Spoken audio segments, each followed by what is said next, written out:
ഇന്നിപ്പോ പള്ളിയുടെ അടുത്ത് ഒരു നോമ്പ് തുറക്ക് ക്ഷണുണ്ട്.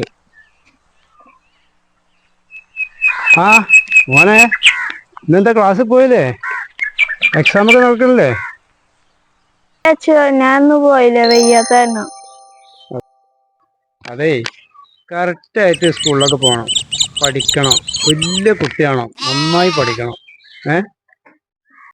മോനെ, നിനക്കൊരു 1 മിനിറ്റ്, നിനക്ക് അതവിടത്തെ പൈപ്പ് അവിടത്തെ വാ, അതിനോട് കുറച്ച് കാര്യം പറയാനുണ്ട്. അപ്പോ മോൻ പഠിച്ച് വളർന്നാല് ഇപ്പൊ മോന്റെ അച്ഛൻ ഇരിക്കുന്ന കസേരയില് മോനിക്ക് ഇരിക്കാം. മനസ്സിലായോ മോനെ? പണ്ട് കമ്മു ഡോക്ടർ എന്ന് പറഞ്ഞ ഡോക്ടർ ഉണ്ടായിരുന്നു നമ്മുടെ ഗവൺമെന്റ് ആശുപത്രിയിൽ. മോൻ കേട്ടിട്ടുണ്ടോ? ഇല്ല. അപ്പോ ആ ഡോക്ടർ മകനാണ് ഇപ്പോഴത്തെ ഗവൺമെന്റ് ഡോക്ടർ. മനസ്സിലായോ?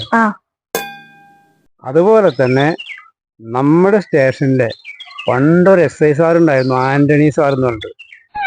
ഇപ്പോ അയാൾക്ക് ശേഷം കുറേ കാലത്തിന് ശേഷം ഇപ്പൊ അയാളുടെ മോനാണ് നമ്മുടെ സ്റ്റേഷനിലെ SI. മനസ്സിലാവുണ്ടോ? അല്ല അച്ഛ, അങ്ങനെയാണെങ്കിൽ അച്ഛന്റെ മോനാണോ അടുത്ത വികാരി?